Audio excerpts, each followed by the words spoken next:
Stock market में आज चारों तरफ बस एक ही शेयर की चर्चा रही और वह शेयर है Tata Motors DVR. Tata Motors DVR के शेयरों ने आज 18% की भारी छलांग लगाई और ये करीब 440 रुपये के अपनी उच्चतम स्तर पर पहुंच गया।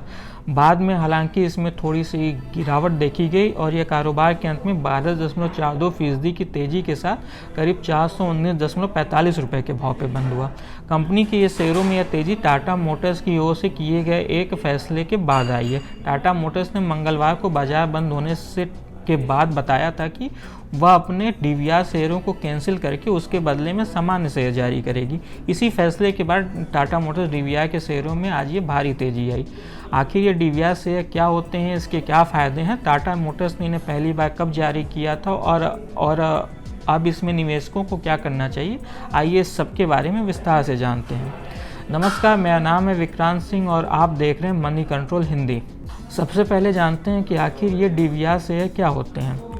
डीवीआर का यहाँ पूरा मतलब है डिफरेंशियल वोटिंग राइट्स, यानी कि ऐसे शेयर जिसमें वोटिंग राइट्स कम हो।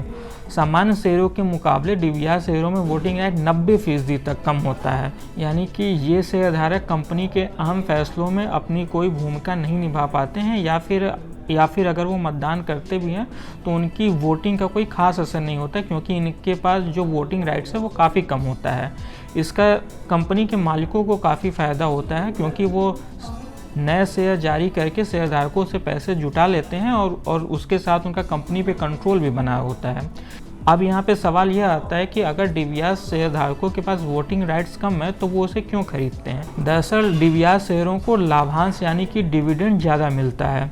आम शेयरों के मुकाबले करीब 5% अधिक डिविडेंड इन शेयरधारकों को बांटा जाता है। इसका मतलब है कि अगर कोई कंपनी या फिर अगर टाटा मोटर्स 100 रुपये डिविडेंड किसी आम शेयरधारक को बांट रही है तो वो डीवीआर शेयरधारकों को 105 रुपये का डिविडेंड देगी, लगभग 5% ज़्यादा।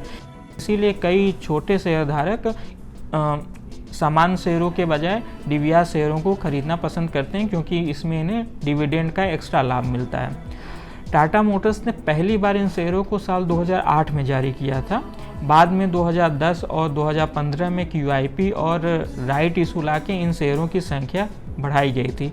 हालांकि सेबी ने बाद में डीवीआर शेयरों को जारी करने पे रोक लगा दी। इसके चलते किसी और कंपनी का अब तक डीवीआर शेयर नहीं आ पाया है। टाटा मोटर्स इकलौती ऐसी बड़ी कंपनी है जिसके डीवीआर शेयर मार्केट में सूचीबद्ध हैं। टाटा मोटर्स ने अब कहा है कि वह अपने सभी डीवीआर शेयरों को कैंसिल करके इन्हें सामान्य शेयर में कन्वर्ट करेगी। डीवीआर शेयर धारकों को हर 10 शेयर के बदले में टाटा मोटर्स के 7 शेयर मिलेंगे, जो कि अभी करीब 23% अधिक कीमत पे हैं। टाटा मोटर्स का कहना है कि इस पूरे कैंसिलेशन प्रोसेस में, यानी कि डीवीआर शेयरों को सामान्य शेयर में बदलने की प्रक्रिया में 12 से 15 महीने का समय लग सकता है और ये प्रक्रिया खत्म होने के बाद टाटा मोटर्स के जितने कुल शेयरों की संख्या करीब 4.2% तक कम हो जाएगी। लेकिन यहाँ पे सवाल बनता है कि आखिर टाटा मोटर्स को करीब 15 सालों के बाद डीवीआर शेयरों को कैंसिल करने की क्या ज़रूरत पड़ गई।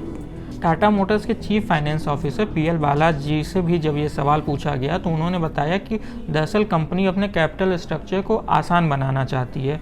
उन्होंने कहा कि डीवीआर शेयरों के सामने सबसे बड़ी चुनौती यह है कि साल 2010 में जब सेबी ने इन शेयरों को लेकर चिंता जताई थी, उसके बाद से बाजार में डीवीआर शेयरों को लेकर दिलचस्पी खत्म हो गई है और टाटा मोटर्स के मुख्य शेयरों के मुकाबले डीवीआर शेयरों का भाव एक समय 48% तक कम हो गया था। PL बालाजी ने बताया कि डीवीआर शेयरधारकों के साथ जब कंपनी की हाल ही में बैठक हुई उसमें भी यही मामला सामने आया था।